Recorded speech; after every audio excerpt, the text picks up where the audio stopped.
Okay.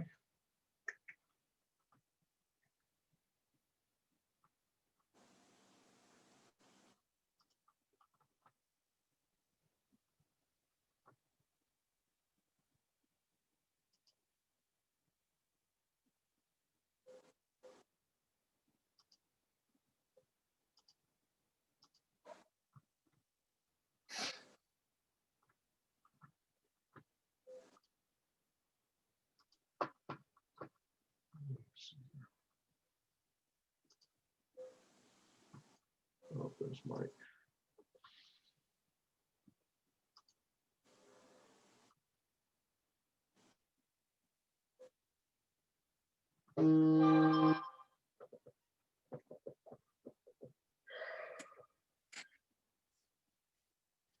Okay, who can't hear me? Justin, can you hear me?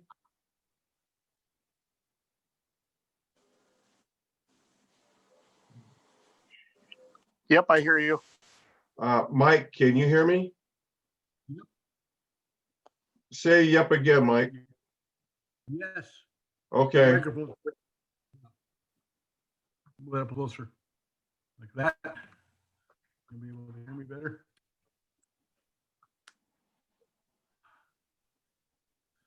Okay. I just got off another Zoom, so I'm going from one to another here. Okay, we're gonna go ahead and open up in prayer and start. Let's pray. Dear Heavenly Father, I thank you, Lord, for your hand and your divine power and your love and your grace. I pray, Lord, for your spiritual wisdom. I pray, Lord, for your divine hand to be upon each and every one here tonight, Lord. And I pray, Lord, that you give me the answers to the questions that would be brought forth, to calm the hearts of not just the people here, but the people here in North Dakota. Father God, to let them know that we want to stand in a gap, uphold the Constitution, and give you the glory. I'm asking, Lord, for your hand to be with the people tonight. I know a lot are busy, but I pray, Lord, as we go through the questions, Lord, that they will understand where my heart is and my desire to serve them.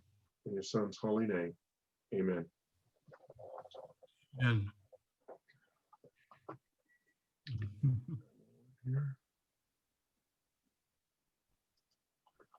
I am going to try to just be me right now.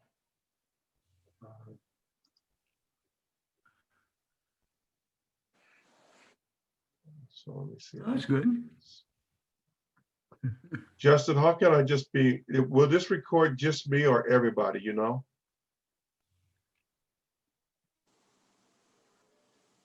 Justin? He's not showing up. Oh, there he is. I'm not too familiar with Zoom, so I'm not sure. Okay. That All right. this will run. Let me, It should everybody, Coach. If they talk up, it'll record everybody. yeah, that's fine. I need to see if Annie can hear me.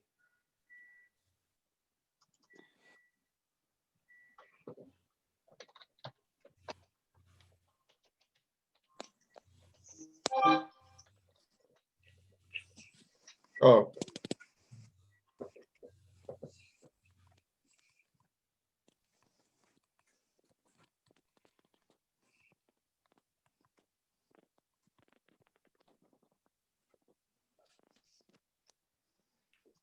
Okay, Patty, Yes. you have the first question, second and third.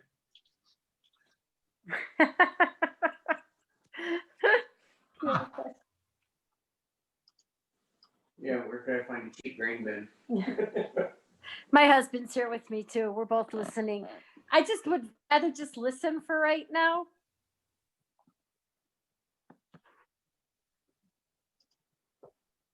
Okay. Let me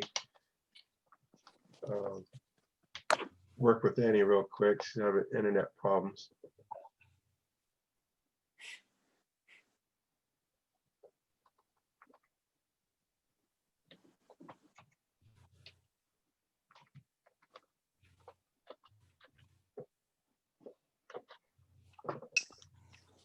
So if I start picking up every once in a while, it's because people are coming in and out of the group. Got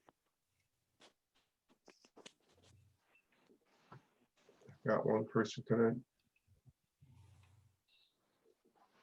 Ms. Fisher, can you hear me?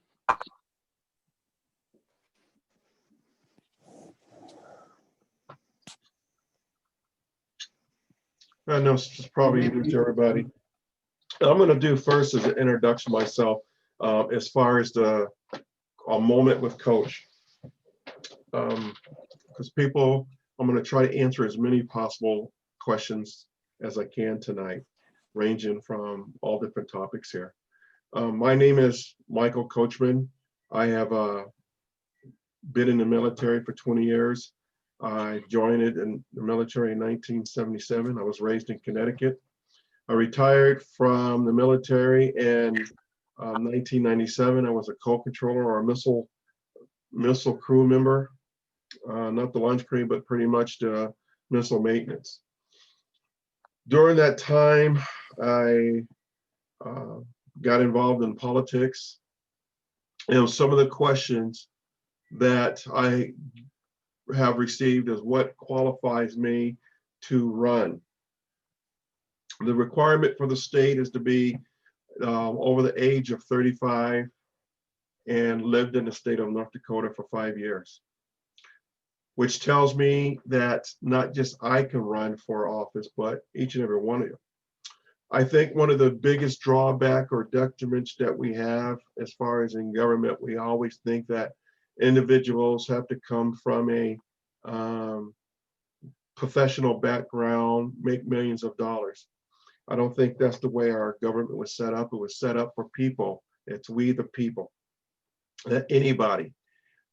And we got comfortable of letting other people do our business instead of us, making laws instead of us, because we get too busy because whatever reason, let me turn my phone down. For whatever reason, we have become more lax in our government responsibilities. Right now, we see this within this past year, especially the last 2 months, what that has caused when you or any individual who now go to lawmakers, they're saying, we don't want to hear you. In other words, we sometimes believe that they lost in touch with us when sometimes we lost in touch with them. We didn't keep them accountable. And so the reason why I'm running, I have been where you are. I believe that it's every person's right and opportunity to serve their nation, not just in the military, but in office. And if you serve in office to uphold the Constitution, the same thing I had swore when I joined the military, the same oath, is to defend this country against foreign and domestic enemies. It's the same purpose, different service, but it's still service to the people and for our state and for our nation. So I believe that I saw there was a void. I saw that no one is taking care of the little people or the people who could not defend themselves, the vulnerable. And it doesn't matter if it's you're talking somebody handicapped, it could be a business person who have a large business. He said, how could a person have large business be vulnerable? Because they're threatened by shutting off their businesses, their connections, their finances, and break them monetarily. And it doesn't matter where you're from. So that is one of the reasons why I'm running for governor. I believe also as governor, I'm in touch with a lot of the people. Am I know everything? No, I do not. That's why I will call on your expertise, your field of knowledge. When I mentioned too, we the people, that's in everything. If you're looking for the governor to fix things, Governors can't fix things. The people and the governor can fix things. And by doing that, we can change the way our state is being run. I know that people may think that because I didn't follow the chain of command to run, where is that written? Where is it written that you have to go through certain levels of government? And I'm going to share an experience some years ago when I ran for the chairman position for the Republican Party. And I gave my speech and everybody else gave their speech. And after it was all said and done, I lost by a couple votes. And a couple of people came up to me and said, we would have voted for you, but you didn't do the time, you didn't do this position, you didn't do that position and this one, or we would have voted for you. So I said, so in other words, my platform that I presented to you was perfect, but because I didn't fill those requirements that you suggested is why you didn't get my vote. And they said, yeah. I said, so time is an important thing to become a leader. And they go, pretty much, yeah. I said, and at the time, Pomeroy and Dorgan was running. I said, so if we should just keep the Pomeroy and Dorgan in office, since over with both of them together is over 40 years. And they go, no. I said, wait a minute, why? Because they don't have the standards and what we believe and everything else. I said, but they have the time. And they go, they thought about it and went, we see where you're coming from. So what I'm saying is a time is not a requirement except for what the law requires. But somehow we tacked on extra requirements that the law does not dictate.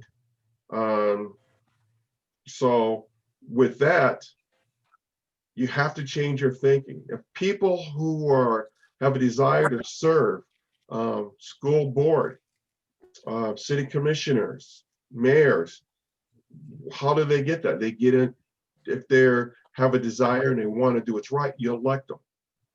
You know, President Trump, he's a good example. He didn't serve in the Senate, he didn't run in the House, he didn't do all those. He ran an ambassador, he just came out and said, okay, I'm running. So that shows you that being in a particular party or doing the things that is required is sometimes not necessary. And what happens is people who have a lot of solutions, people who can fix the towns and the counties are left to the wayside, and we keep doing the same old thing, the same old routine. And so we have to break the routine. My next question with a moment with Coach is I'm going to talk about farming. What's my thought on farming? I support farmers and ranchers 100%. If you ever get the opportunity to talk to this young man, he's a good friend. His name is Bob Wheeler. You can find him on Facebook, and we talked a lot on what we can do as far as with the farmers, ranchers. And we like to invest heavily into getting the small farms back, the mom and pop farms that are really is the backbone of the state of North Dakota. Farming is the key to North Dakota, one of the main things. And I do not want to see people lose their farms because of one thing or another, because of competition. I'm going to be a strong advocate on that. One of the things is property tax. Remove the property tax, because just like with anybody, you lose the can't pay a couple years, you lose your property. I believe that is a constitutional right, that you should keep your property. Another thing, I'm going to work on an inheritance tax. You know, you're being taxed too many times on the same item. I don't believe that is very conducive to the farming. I want to work on getting China and other foreign companies out of North Dakota and keep farming North Dakota, not the bonanza farms. And for you guys who have bonanza farms and everybody comes in, that is not my main support, even though it's farming. I want to get to family farms. And there's some things that me and Bob have talked about that will, I believe, help. But that's where I have to sit down with the farmers and say, okay, how can we fix that?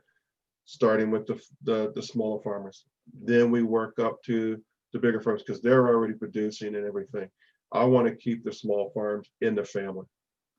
So that is one of my main things. If you have any other questions on farming, please email me. The next thing that I would like to talk about, which I get a lot of phone calls and texts about, is Moment with Coach, is on vaccination. I believe it's up to each and every parent to decide if they want a vaccination or not. I had a person text me today and said, what's your stand on vaccination? And also for state people. No, even for people who are state employees, I'm not seeing it as a mandatory item because I will become a state employee and I don't believe in vaccinations. So if it's up to you, I'm not saying if you don't want to, that's up to you. If you want it, that's up to you. But I am not going to support mandatory vaccinations. My next question with a moment with Coach will be on face masks. What's my issue or stance on face masks? I don't believe it is doing any good. If anything, it's making more people sick. Just read about how little kids are keeping their mask on, and the kids took the mask off, and the teacher looked at the mask, and you're like, what you got on that inside of that mask is worse on the outside of the mask. So masks, especially for little kids, I don't think is profitable. Again, I mentioned in one other vehicle, as governor, I would email or text or call Governor Burgum on the 4th of November and say, you might as well rescind the mandatory fast or mask or anything associated with it right now, because either you do it now or I'm going to do it the moment I swear in. It'll be one of the first few actions I would do as governor is remove the mandatory mask or anything having to wear a mask. If you still want to wear a mask, that's up to you. But I'm not going to force people to wear a mask.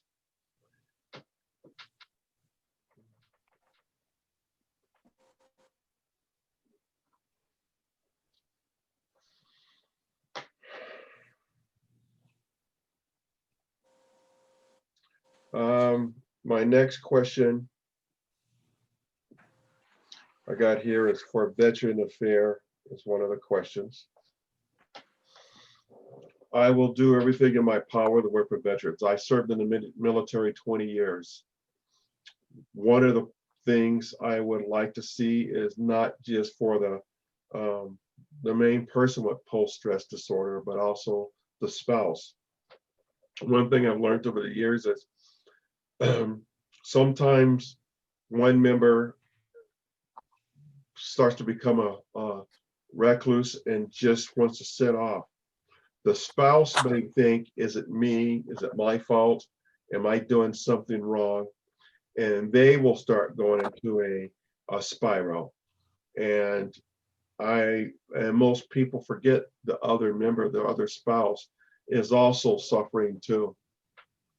One of the plans that I like to see is have veterans or first responders as teams, husband and wife, work as teamwork with other members that are husband and wife.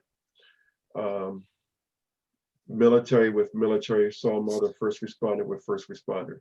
And the reason I say that, even within military circles, depending on who you are, I'm not going to listen to you. In other words, sometimes in the military, especially for the guys who served in combat, you don't deserve the right to talk to me or me talk to you if you haven't been in combat or something similar.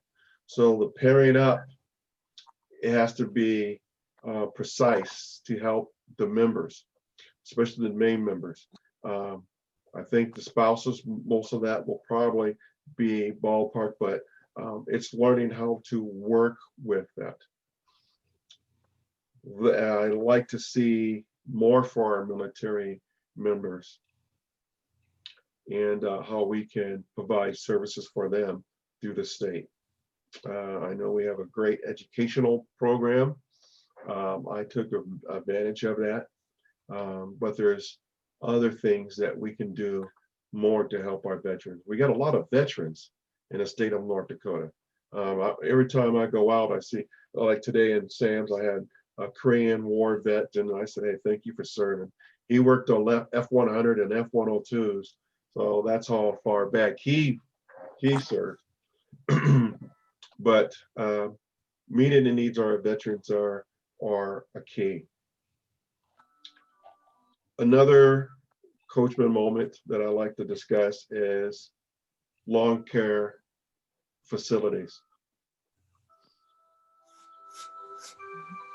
Michael, Yes, if I have a question on the veterans, do you want me to wait till the end or can I ask now? you can ask right now.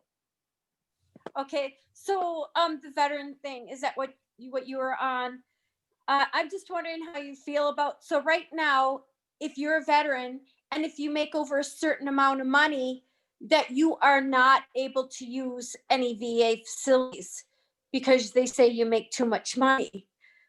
But how do you feel about that, being that they were in the military and they're veterans? Should they be allowed to be able to use the VA regardless of how much money they make because they are veterans in the end? I totally agree, because that handicaps them.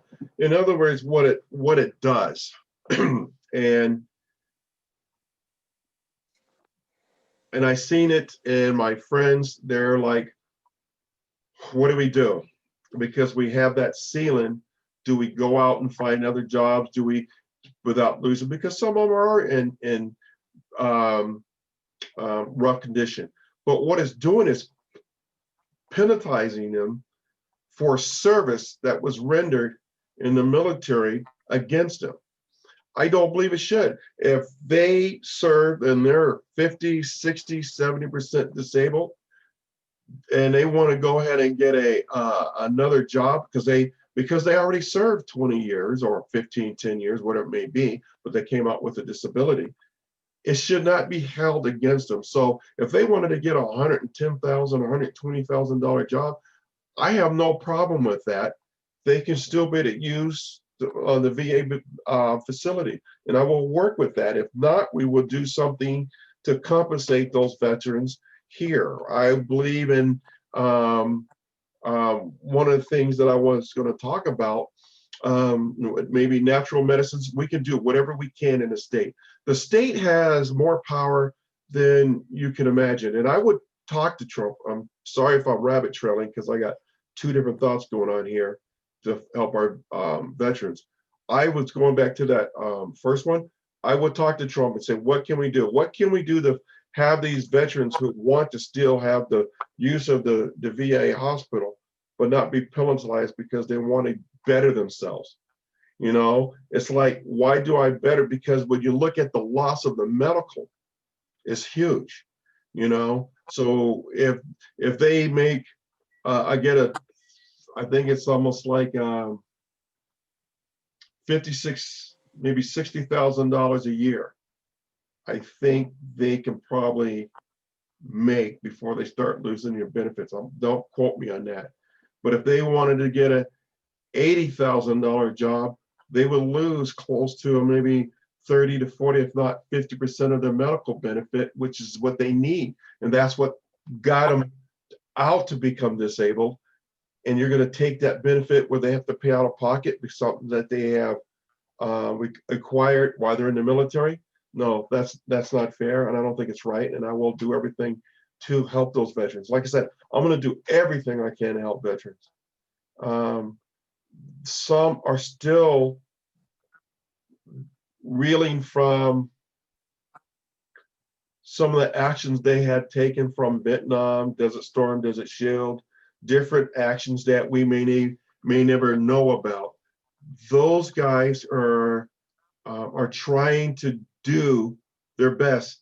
It's trying to, it's like helping them die faster because they need to keep doing something. They have to take their mind off something. And if it means plentiful work, and they can't, because if they lose their money and then they lose their benefits, it's a bad circle. It's a bad circle that we need to break. Patty, did that help your question? Yes. Do you have another question? Well, I had a question about the you were from earlier, but I didn't want to interrupt you when you were talking. Can I go back to that? Go ahead. Okay. Vaccines, and you said you don't believe it. Do you not believe vaccines? I didn't hear you. You came and broken up. I said vaccines. You said you didn't believe in vaccines. So do you No, not I did not believe say I in didn't any believe in vaccine? I believe in vaccines, but I'm not going to make it mandatory for anybody to have to take a vaccines. Vaccines are good. They wiped out a lot of different things, but that is a choice that person themselves will have to decide if they want a vaccine or not. But I'm not going to make it mandatory that you have to take a vaccine. When you start making things like that mandatory, then you start controlling. And that's what's happening with the mask. I'm going to go back for that a little bit. It's like, we're not telling you that you can't go in that store without a mask, but you can't come and buy without a mask. And that's what's the same thing with vaccine. We're not telling you you can't put your kid in a school, but if they don't have the vaccine, your kids are not coming into school.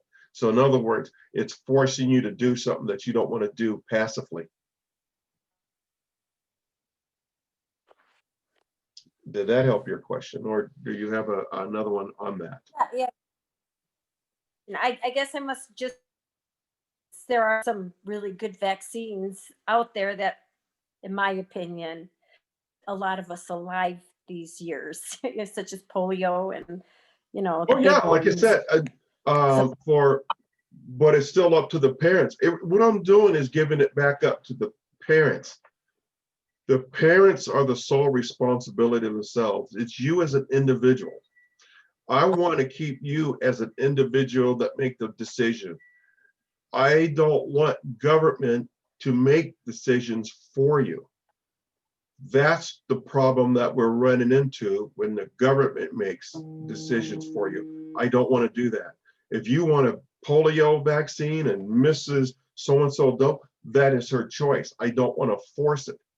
See, that's what the same thing they're doing now. If I don't want to wear a mask and so-and-so says you need to wear a mask, it becomes violent. It's choices. I'm giving the choices back to you as an individual. I don't want to make a mandate where you have to wear a mask or have to take a vaccine. That is not our position as a government to do.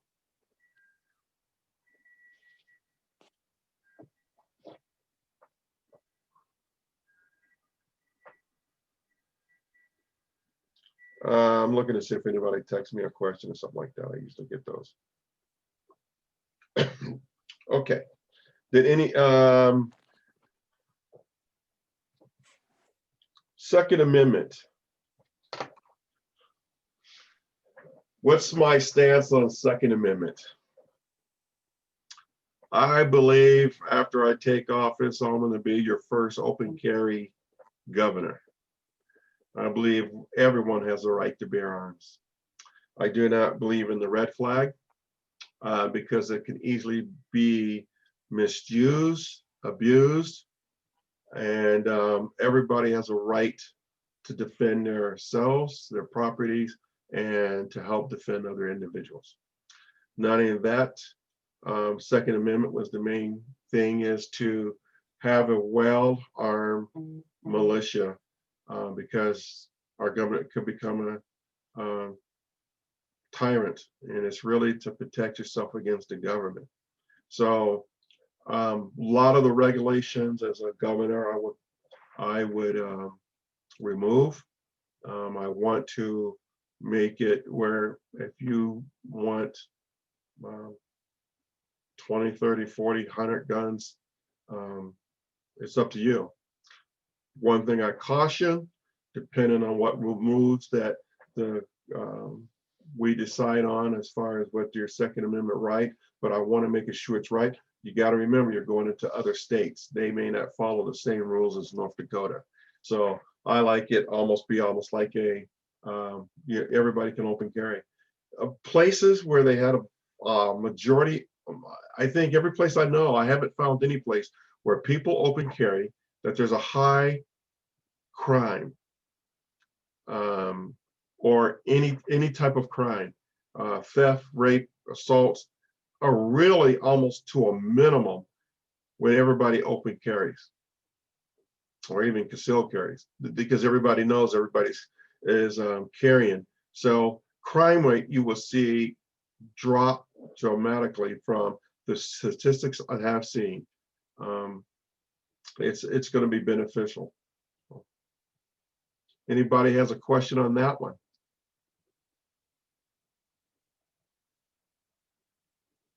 Okay.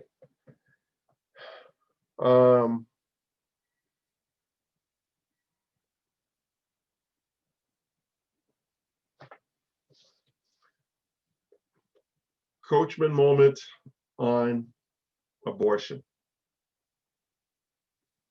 I believe that life begins at the moment of conception. I believe that the unborn has a right to speak. And as a governor, because the unborn can't speak, I will try to speak for it. And I believe that that unborn would love to say, I want to live. I believe that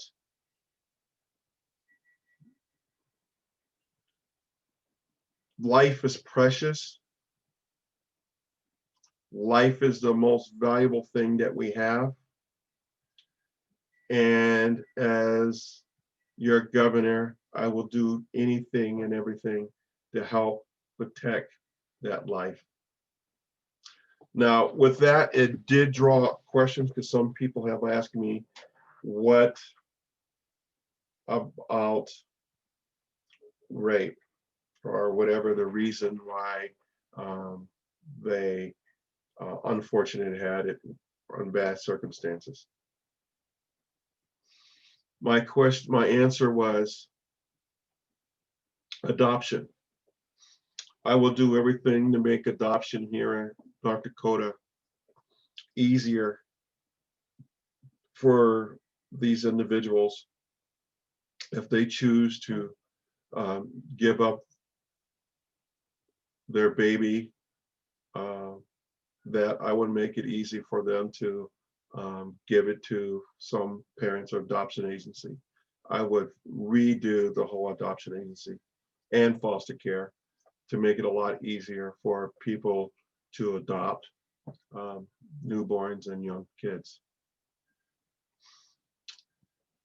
Next question I received on this was, what if it's between the mother and the baby on who she'll live if you don't believe in abortion? That decision is left up to the mom and the dad. It's not up to the doctor, it's not up to the hospital, not up to the government. That decision is left up to those two individuals because you have a lot of factors that you don't know. You don't even know if the mom's in a coma, whatever, it's a tubal. Those factors are up to, again, giving the power back to those two individuals if it's a life and death situation. I don't want to make that decision. I don't. That is up to them on what they want to do.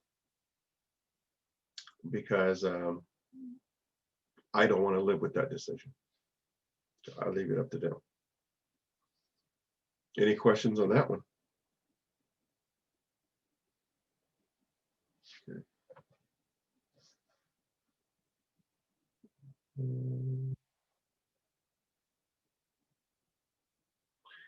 Energy, oil, and coal. Excuse me.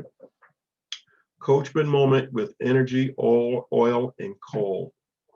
I fully support the oil, coal, and energy department out throughout the North Dakota.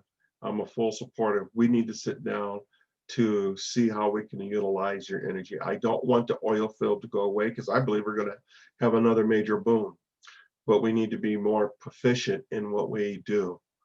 So I know the energy company, one electric company, know that, correct me if I'm wrong, that Minnesota said their energy is not green enough. And so they're in a dilemma next year about shutting down the plant. I would suggest don't shut it down. I will do everything to keep it going. Now, how would I do that? Again, I would sit down with Trump and ask him, give me a list of companies that really want to locate. I know one out of Washington State relocated to another place because of the laws and stuff like that, and it burning everything down. I would bring as many companies as I can to North Dakota. Now, when I bring these companies to North Dakota, what I would sit down to each county commissioners and let them decide what companies they would like to come to their be in their community. I will work with the power companies and see what we can do to make sure that these companies are running efficiently. I believe that we can bring enough company that it will keep them busy, so no, I support them a lot. And like I shared with on a couple of videos, I know because there was no sheriff around as far as police in action to the fullest. I ask that you start cleaning up your salt, brine, and all this pollutants and contamination, start cleaning up. I'm not going to come down with a major hammer. I'm going to give you an opportunity to clean everything up. Everybody deserves an opportunity to do that, but I will do everything I can to maintain the oil field, the coal, natural gas, all of the energy that we have here in North Dakota. We will, except for maybe the windmills. I think we got too many windmills, and it's not, to me, profitable for North Dakota. If anything, it's definitely ruined a lot of duck season, and it's not as beautiful as it looks like on the landscape. And that's my personal opinion. So yeah, I would probably pull a lot of these windmills to green energy, because from my seeing that they're not very productive. The copper wire that they run through, you got to mine it. So there's nothing really green with the windmill. And when the wind stopped blowing, you got to go back to the coal and steam and all this other energy anyway. So got to have the energy anyway. So for the people out in Williston and Dickinson, I fully support, and I will do everything I can to keep energy. I really want to sit down and talk. What can we do? there's a lot of different things that I like to see as far as that economic in the state of North Dakota, that we're going to need a lot of energy from different type of farming, maybe organic farming, hydroponic farming, different things. So I want to say, because a lot of people keep saying, I do not support coal, oil, and any type of energy. Yes, I do. I just don't really support, I don't see the benefit of green energy, but I do support all these other oil and gas. And so I'm here for you, and I will go to bat for you. So please pass the word. I'm 100% for our energy market. For the budget coachman moment on the budget. I believe our budget, there's a lot of money going out, but nobody's giving an account. I'm going to let everybody know that within the first 100 days, I'm going to give Josh, the auditor, as many people in need to balance the budget, find out where money's going.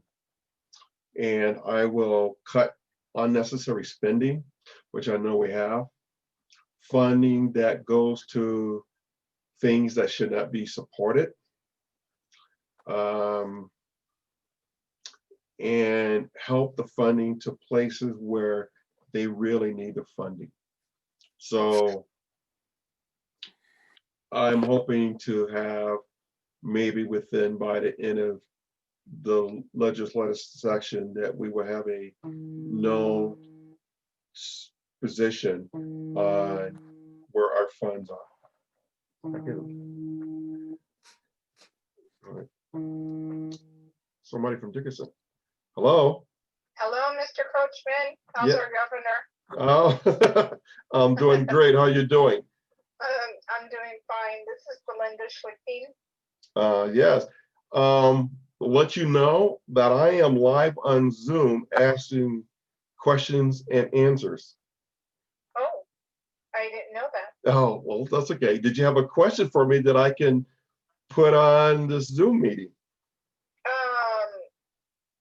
Do I have a question? Or would you like to? Get your sign? Okay, let me get back with you and I will let you know, okay? Okay. All right. Sorry. No problem. All right. Michael, I have a question, if I may, again. Yes, you may.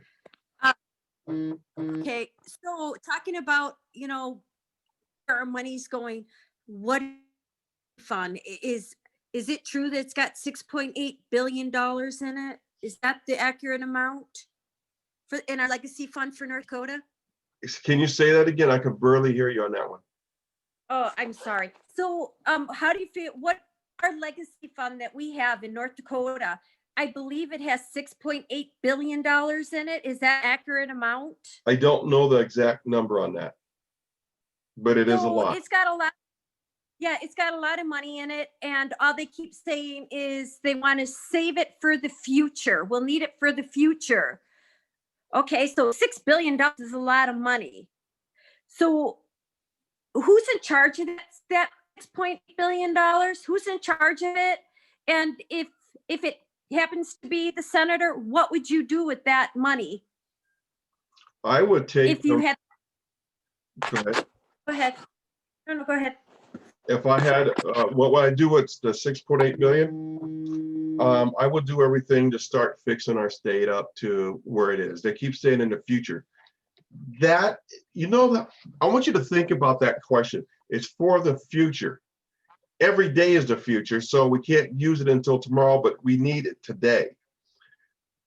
We need to fix our infrastructure. We need to, you're looking at what's going on in Dickinson, I believe at District 1 and 8, or was that Williston? That's Williston. 1 and Williston. 8. Yeah, Yep. Yes. So they're not in a desire, in a position that need funding. All these different places, our small town, I was on the city council here in Larimore here. We had to sometimes had to write a grant for X amount of dollars given to 3 cities, and there's 5 to 7 cities competing for those 3 grants. How are we supposed to survive on that? How are these little towns supposed to survive on that? To me, I believe it's a tactic to say we're saving it for a future because they're siphoning it off. And you will not believe how they siphon the money off, and they're making themselves rich. They're not doing nothing for you, the citizen. It's somehow being siphoned off to other places. For instance, they have this money, all right? They have it, they pay these individuals up in New York to invest this money at like 3%, if I'm saying this right. If we invested ourselves, we can make 6%. We're losing a percentage right there because we're paying somebody to do the same thing. But that's how they get rid of the money or pay their friends. They hire their friends, tell them to do this. They get a percentage, and it come back around, and all we get a profit of maybe 1.5, 2%. You would not believe how theft at the government level is atrocious. And that is one of the biggest things why these individuals really don't want me to get in, because they know I know a lot about it, and I'm going to shut their candy store down. There's millions of money that going out. They started funding it to a group, say for instance, like social services. They say, okay, I know it costs, say for instance, $100 to do this, but we're going to pay you $500 to do this because it's a private organization. Okay, because it's a private organization, if they say, hey, look, I'm going to use this as trees. We're going to put 10 trees in our backyard, and you're going to pay us $1,000 a tree, right? But I put a fence up for $200, but you can't look in my yard. There's no accountability. And how do you know if I put any trees up? So we keep doing that. So I'm putting 10 trees up each year.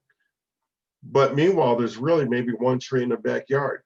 There's no accountability on where that money goes and to verify where that money goes. So we have that throughout the state in different areas.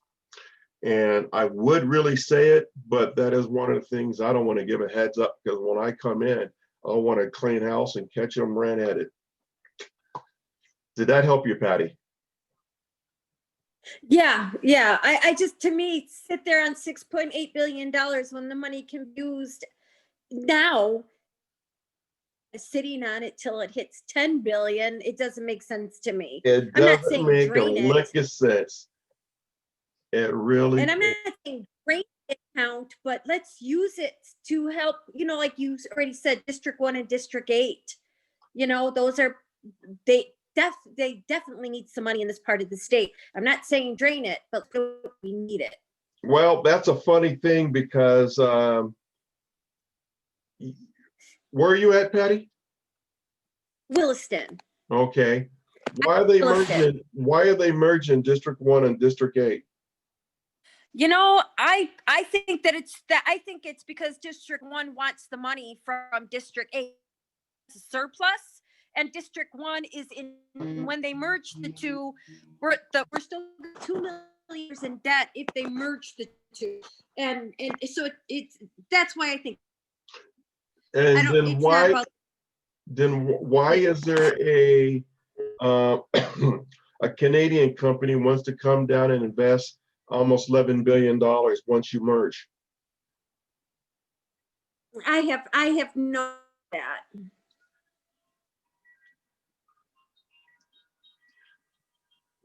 I lost you. Oh no, I paused. I'm trying to choose my words correctly. There's more to that of that merger than you can imagine. It's not just, and like I was sharing with somebody, that is, which I'm going to talk about it here in a little bit. Child trafficking your education by merging the way they're doing it. Said if you don't do it, you're not going to get the funds. We're not going to do this for you. You they're holding your kids blackmail if you don't merge, and that's what's going on. And there's more to it than just the merge, the land and everything. Who has control once you merge? When District 1 and District 8 merge, who have actual control over that land? District 8 will have the majority. I mean, You the sure? majority. For how long? Well, I know that they talked. I don't know that. I don't know. I know they talked about splitting it up with District 1 getting the majority. District 1 getting the majority? I'm not in the know. Yeah, that's Mhm. of the The one school. that's in debt has the majority. Yeah. That's like Kevin the fox walks the hen house. Right. Yep.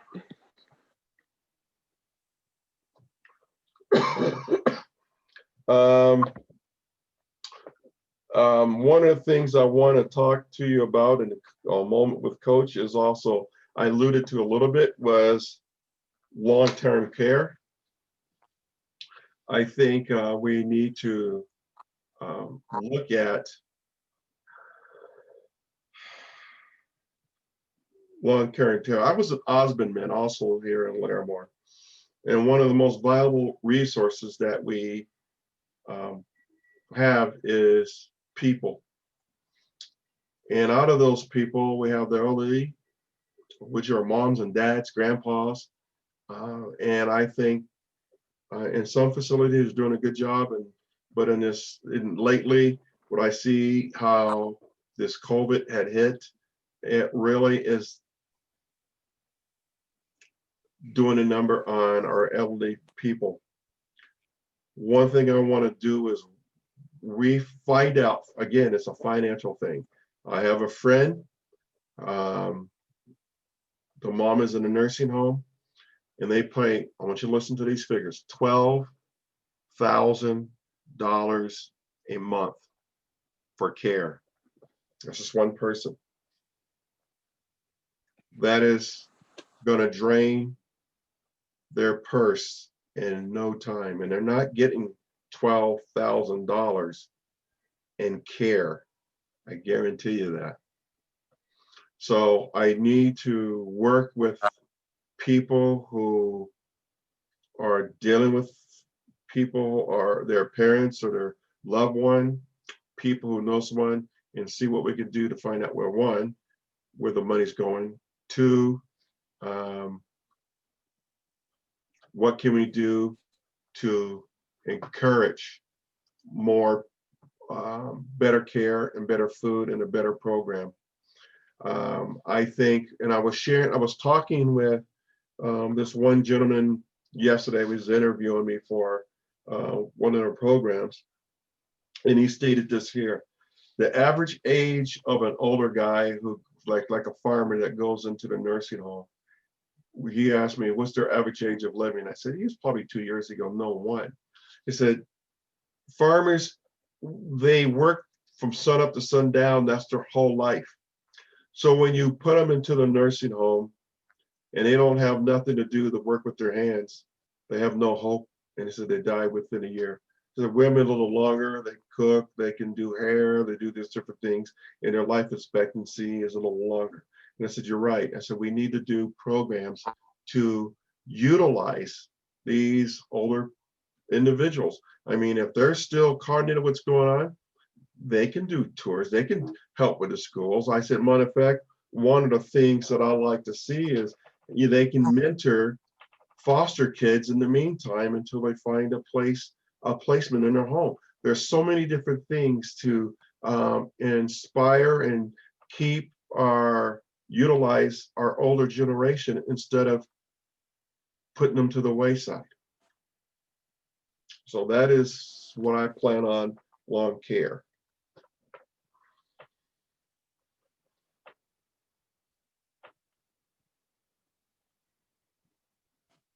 Any questions so far?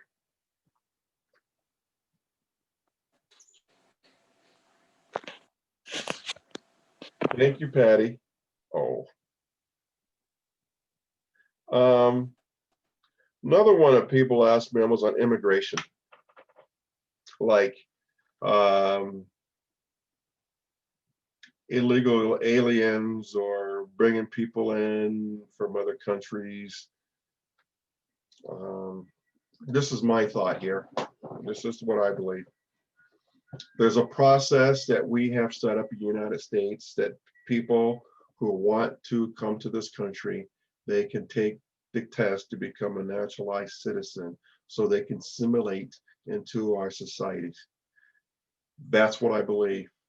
If they're not willing to assimilate into our society, follow the rules, do respect the flag, which I wish more Americans would respect the flag, but to respect the flag and follow the laws, I'm not going to support them coming to North Dakota. If they believe they were under threat in another country, they need to go through, I think, a better vetting process and say, if you want to come here, become an American citizen, become a naturalized citizen. That's my thought as far as immigrants. If you have any more questions, please get hold of me.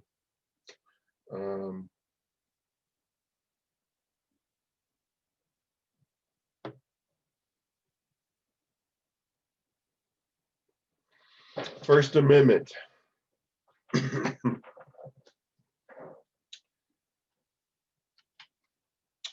Congress shall make no laws respecting an establishment of religion or prohibiting the free exercise thereof or abridge the freedom of speech or the press or the right of people, peaceful assembly, and to petition the government for readiness of grievance. Even though it's Congress, we still have a state, our state constitution.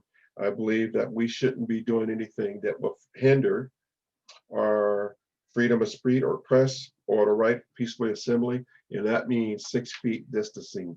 That is violating our First Amendment right. So people ask me, what you would have done different at the beginning onset of the COVID? I wouldn't have done anything. There was enough data out there, and listening to our president, that the COVID wasn't as bad as the new media was making out. Even now, we're like at what, 0.007? I mean, like 94, it hits the elderly, and 94% of them are recovering. So I would have not violated any statutes, the law, anything to impede you from rightfully assembling in a church, free speech, or having your business meetings requiring 6 feet regulation. It wasn't really needed. If it did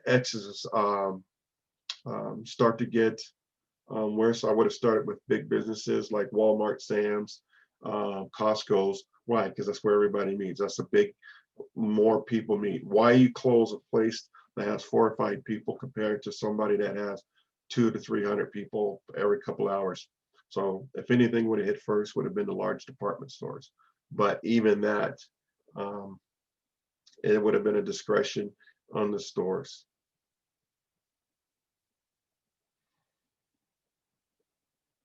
Anybody else have any questions? I'm gonna see about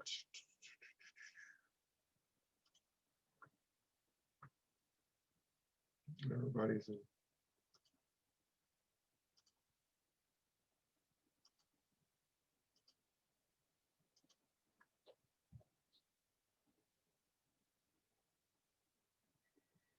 Did you have a question, Justin?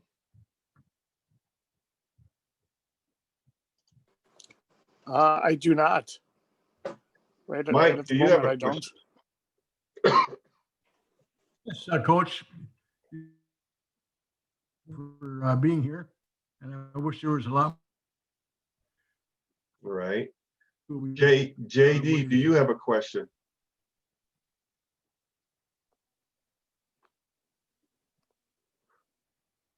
I do actually. What's your stance currently on North Dakota Medicaid? Have in Which other place one? for seeing out-of-state providers. They have such a stronghold, basically hold you by the throat if you have to go out of state. And of course, in North Dakota, we have limited specialists here, providers in total, really. So if we need some, they force you to go someplace that say you can go to, which is typically only Mayo Clinic. If that's the case, for instance, if I would have listened to them, my son would be dead right now. So we had to seek care elsewhere, $1 million in medical debt in order to save his life. If we would have listened to North Dakota Medicaid and stayed under their stronghold, he'd be dead right now. So I'm just wondering what you would do for mandates in regards to out-of-state care with Medicaid. I know your question came up broken a little bit, but I'm hoping I got the essence of your question. What I see one of the biggest problems is not just them, but you got only a few hospitals in North Dakota. It's pretty much a monopoly. And there's a hospital down, I don't want to say it was in Texas, but it may be. What they do is they list all the medical procedures. And from my understanding, they will even fly you down there, put you up in a hotel. So in other words, say for instance, a hip surgery would cost, I'm just using this as a figure, $20,000 here in North Dakota. They would fly you down there, put you up, and take care of your hip surgery for like $3,000 to $4,000 because they cut out the Medicare, Medicaid. The doctors are getting away from that. And I know a few doctors who have, and what they did because they know the high price of how they inflate a lot of this. I would work on that. Competition breeds lower prices. So I would try to get rid of, and which you're right, they do have a stronghold here. I would do everything to break that stranglehold that you have on here.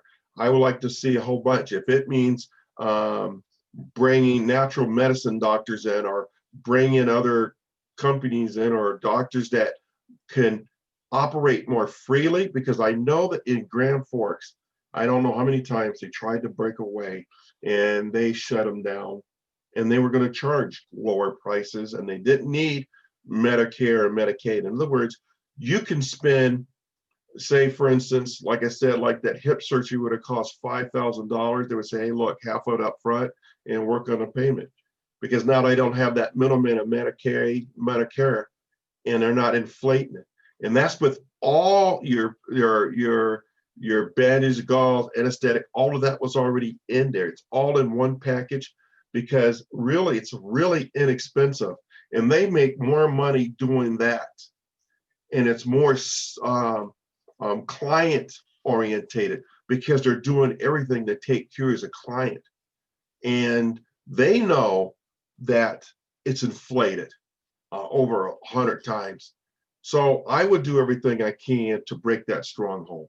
I really, and I know Trump doesn't like it, and I don't like it, but I will do everything from the state level to work with the federal level to break it. And if we can't break it, I'm going to at least provide and do something different for the state of North Dakota so that we don't have to. Here in North Dakota, I will try to do everything to break it up. You know that, was that, Patty, $6.8 billion? We will do whatever we can to use that to help you medically, whatever we can. They say it's for this. Let me tell you, it's a rainy day. There's a lot of people hurting. We need to use it because it's not the future. Your future is today. Or if we don't take care of today, we won't have a future. Did that help you, JD? You did. I'll actually talk to you more about this when you do the rugby rally. This is Jennifer Doctor, by the way. Oh, how you doing? Hey, so I'll talk to you more about it in depth when you come here.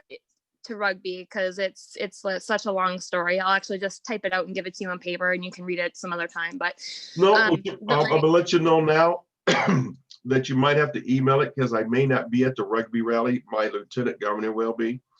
I have Okay. something this time of season. It's not COVID-19. This was really hilarious. So Friday night, I'm on a Zoom meeting with a whole bunch of people, right? So I'm sitting here, and you know, everybody is got their head down and are listening what you know what's being taught, and I go, and everybody goes. I'm like, we're on Zoom. You can't catch this. So what it taught me out of it, and I learned from people's response that even when you say, okay, I'm not wearing a mask, I'm not doing all of this, when people cough, it gets your attention. So right now, I don't know, it's not COVID, it's just it's something I picked up in the desert when I was in Arizona, when I was training in the military. This type of year, when the trucks, the beet harvest trucks, I think there's a particle that makes my broncho tubes inflamed. So I don't want to keep coughing in my hand and can't shake your hand and may not have enough hand cleaner. So what I'm going to do, because I can't control it, is I'm going to be zooming my meet and greets, but my lieutenant governor will be there to talk to you and support you and answer questions too. Fantastic. Are you going to be zooming into the rugby one then? I'm going to be zooming into all of my, because it usually lasts about 2 weeks before this goes away. So yeah, hopefully, yeah, I'm going to just say yeah for right now. Okay, we'll figure it out. Unless a miracle happened. So that's what I'm looking at right now. I kind of made that decision Sunday night because I had a meet and greet in Grand Forks and we zoomed that one. Okay, we got time yet. It's not for another couple of weeks, so we'll figure it out along the way. I'm not worried about it. So Thank you. Did you have another question? I don't right now, and I know what you mean. I have a regular common cold, you know, which nobody seems to have anymore, and you barely sniffle and you get like 30 side eyes as you walk outside. I know the side eyes are like burning in you. But Ryan, did you have a question?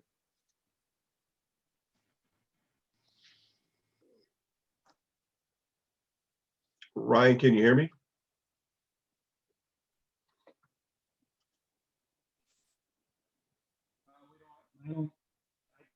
Okay. Patty, did you have any questions?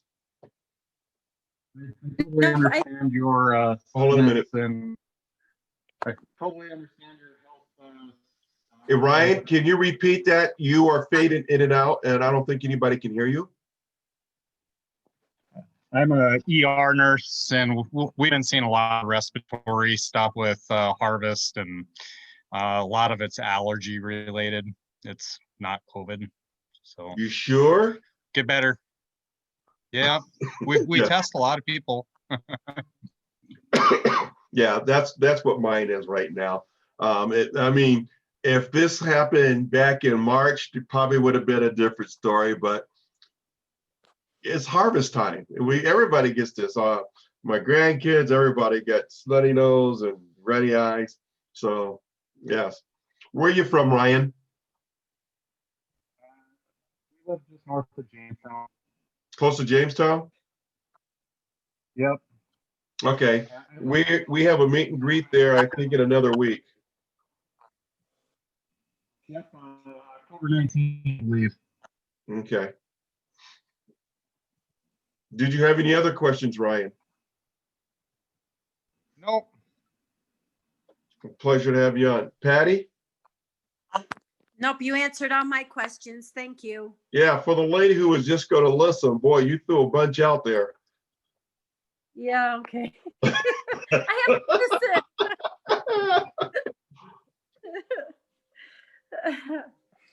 listen. I know it's like 13 minutes to 9. I guess we're almost done. I want to thank each and every one out there. I should have a a new website up pretty soon, which will have a lot easier to get to my videos, to share with other individuals. So if you can, it should be up tomorrow, I believe. Share it with your friends, have them go to the video. I'm trying to do videos that when people have questions on where my stance is, you can just send it to them. Does somebody have a question? One more comment, a question. As we approach early voting, are there any suggestions you can give the people to make it easier to write in your name? First of all, I would tell everybody not to vote early. Trump keeps saying, do not do mail-in ballots. I would not do mail-in ballots. I would show up the voting booth that day. You can fudge a lot of mail-in ballots, but it's hard to fudge everybody coming in. And so as far as if you do mail in early, find the name, write it on a piece of paper, take it in so you can have the correct spelling. So I just called the courthouse here in Williston about in-person early voting. What do you think about that?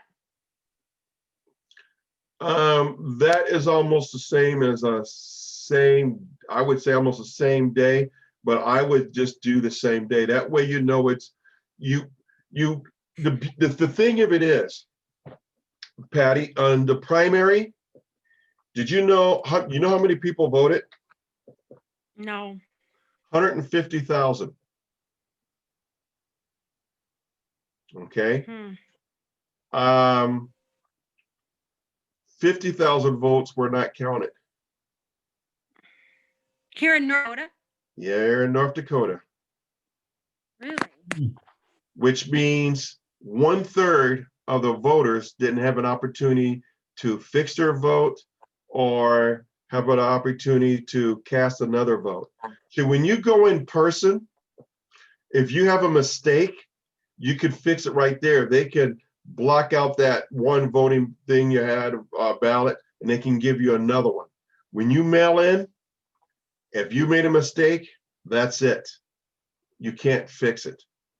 So you can argue a lot easier in person at a write-in and say, look, if the machine says no, it isn't, you could sit there and say, well, this is the right way to do it, or look at your phone and type it in and whatever. But if it kicks it out, you have an opportunity to fix it right then and there. Where if you mail it in, you do not have an opportunity to fix it. They say you do, but they didn't. Because matter of fact, 50,000 people right now were disfranchised from the primary. That's a lot. That's 1/3. So I would vote on election day. That's what I'm going to do.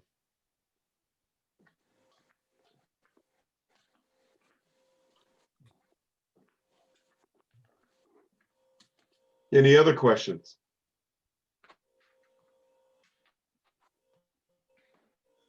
I really thank you guys for showing up. Tell people about the videos, the questions that I had, and hopefully it'll be on my website within the next day or two, and let them have it. It's gonna be where you're gonna have it in bite size. So like each of the questions I had, it should be a little heading on that where they can hear what my stance are. It might be anywhere from 2 to 5 minutes on that. And on that, I want to thank everybody for participating and showing up here. Thank you, Patty and Ryan and Mike. I really appreciate you for being here, and hope to hear you guys again. Take care. Thank you. Where's your fancy night flashlight? Well, that was different. I thought you were listening to your